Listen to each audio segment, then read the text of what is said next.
नमस्ते दर्शकों, आज हमारे साथ जुड़े हुए हैं मिस्टर आर के गर्ग जो है एक रिटायर्ड इलेक्ट्रिकल इंजीनियर। नमस्ते आर के जी। नमस्कार। आज कैसे हैं आप? मैं बहुत बढ़िया। मैं शुरू करूं? हाँ। मैं जानना चाहूँगा कि आप कहाँ से हैं और आप कहाँ बड़े हुए हैं? मेरा जन्म गाजियाबाद में हुआ था जी। और उसके पश्चात हम दिल्ली आ गए थे जब मेरी आयु कोई 9 वर्ष की थी। और बाकी मेरी एजुकेशन, क्योंकि मेरे फादर डिफेंस में काम करते थे दिल्ली में, तो बाकी एजुकेशन मेरी दिल्ली में हुई।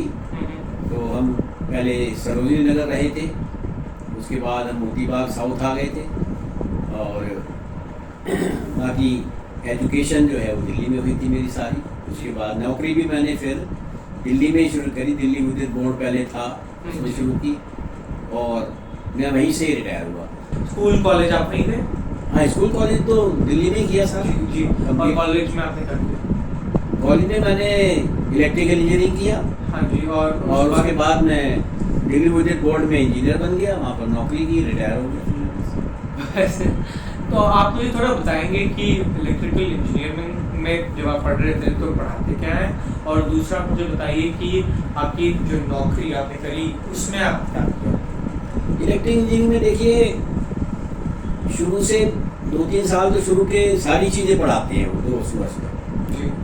और सारी मतलब फिजिक्स, केमिस्ट्री, मैथ्स वगैरह सब, और सिविल इंजीनियरिंग भी, ये भी सब चढ़ाते हैं। हाँ जी, हाँ जी। फिर आपका बढ़ता चला, फिर जिस पर्टिकुलर सब्जेक्ट में आप करते हो फिर रेस्ट ऑफ द ईयर्स में उसको पढ़ाया जाता है।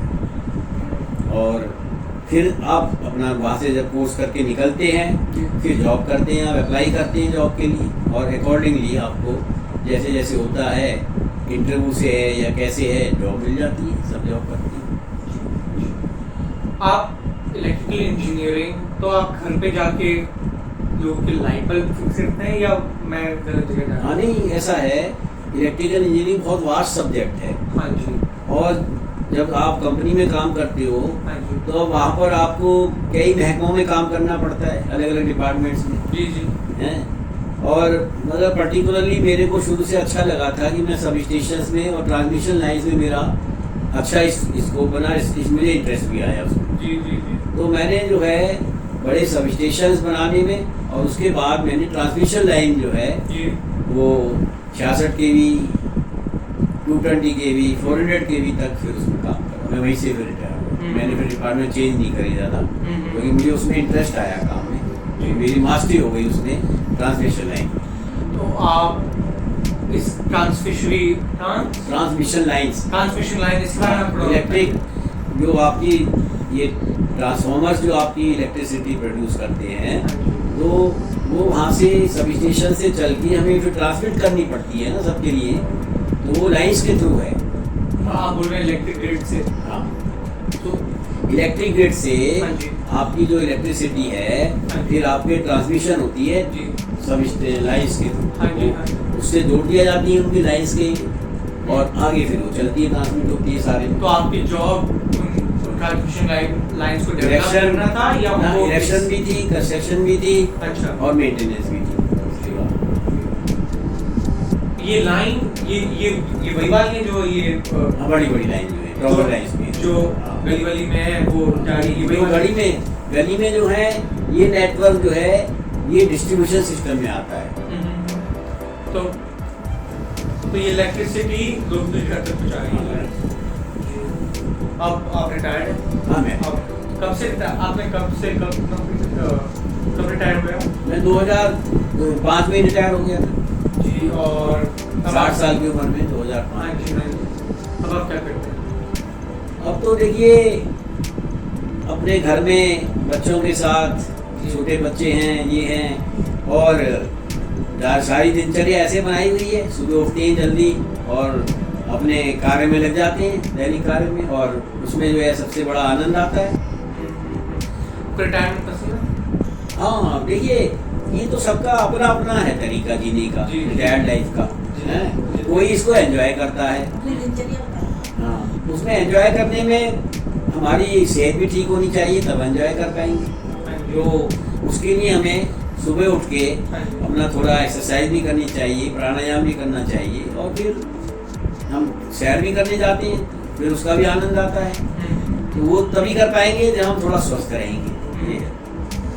आप थोड़ा ज्ञान शेयर करेंगे हमारे व्यूअर्स के साथ, विजडम थोड़ा शेयर करेंगे, आपने अपनी लाइफ में क्या क्या समझा है, क्या सीखा है, आप थोड़ा बांटेंगे। देखिए लाइफ तो एक विचित्र वो है, और जो जैसा समझना चाहता है वैसा समझता है, और उसको समझना भी चाहिए। हर एक इंसान को मौका मिलता है सब कुछ समझने का।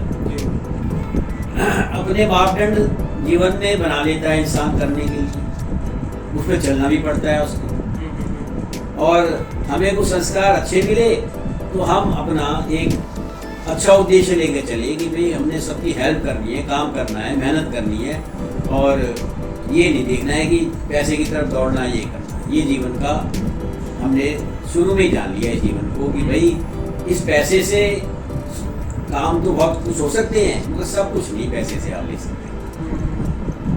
क्राइम जो है इंसान को अपना उद्देश्य पैसा नहीं बनाना चाहिए। ये मेरा अपना जो सुझाव है वो ये, तो माने ना माने ये बात है, मुझे तो अच्छा लगता है। अब मेरी सारी ज़रूरतें ज़िंदगी की पूरी हो गई, अभी भी मैं पैसे के पीछे पड़ता रहूँ तो मैं बीमारियों को बोल लूँगा, टेंशन को बोल लूँगा। ये सही बात है। आपने इस हेल्थ और स्वास्थ्य के बारे में थोड़ा आपकी क्या राय है?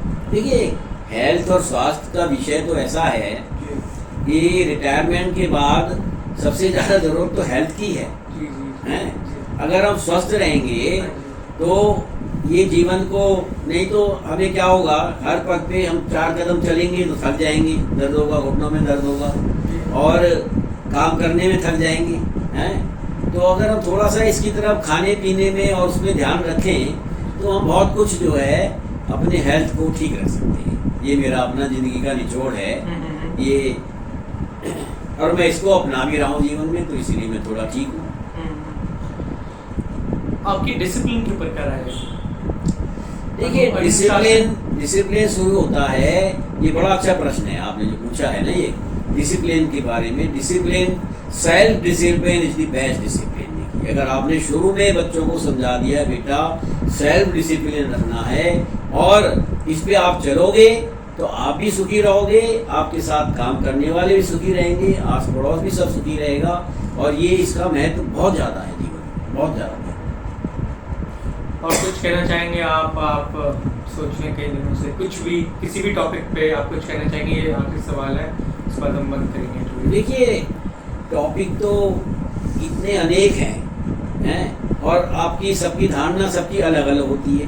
ठीक है, ये ओपन सोसाइटी है, ठीक है नहीं, और जो भी हम जीवन में अनुभव करें ना उसको शेयर करें दूसरों के साथ भी, अच्छी बात को बच्चों को बताएं, अपने नाती पोतों को बताएं, और जिनके साथ हम एंजॉय करते हैं जीवन का। ये है, अब जैसे हम पार्क में बैठते हैं, बहुत से लोग कहते हैं हमने अपने बच्चों को पाल लिया, अब हम जो है अपने बच्चों से कहते हैं तुम अपने बच्चों को खुद देखो।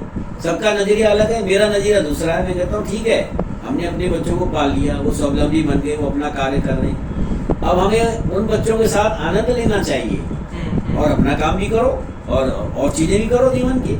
तो ये अपना अपना नज़रिया है जीवन का, तो मैं उसमें आनंद लेता हूँ कि बच्चों के साथ भी एंजॉय करो, उन्हें भी अच्छी राह पे लाओ, क्योंकि जो मैंने चीज़ अच्छी जीवन में प्राप्त की है जब तक मैं उनके साथ शेयर नहीं करूँगा, उन्हें बताऊँगा नहीं, तो उन्हें पता कैसे लगेगा? उन्हें पता ही नहीं लगेगा जीवन में कभी भी क्या है। अब सबको पता है कि भाई जीवन में सच बोलना चाहिए।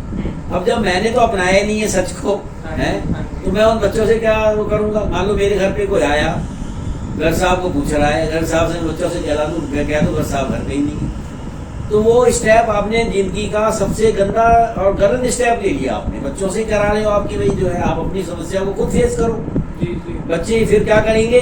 अपनी गलतियों को छुपाने के लिए मेरे से झूठ बोलेंगे, वो गलत करेंगे, तो मैंने एक गलत परिपाटी बना दी ना उसके साथ। तो ये चीज़ें जो हैं बहुत महत्व रखती हैं, मगर इस पर कोई विचार करे तो ये एक युग ऐसा है कि इसमें इतना लोग समय देते नहीं है सब चीज़ों पे, बहुत जरूरी है।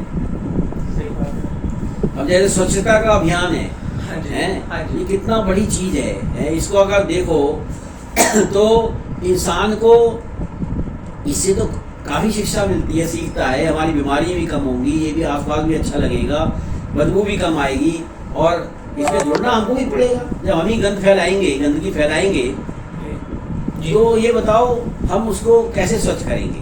तो योगदान तो हमें सबको देना पड़ेगा। और हमारा तो अभी डेवलपिंग कंट्री है, इसमें कितनी अच्छी अच्छी चीज़ें हो रही हैं, तो उसमें हमको सहयोग पूरी तरह देना चाहिए, तभी एक अच्छी सोसाइटी और एक अच्छा समाज और एक अच्छा देश बना पाएगा।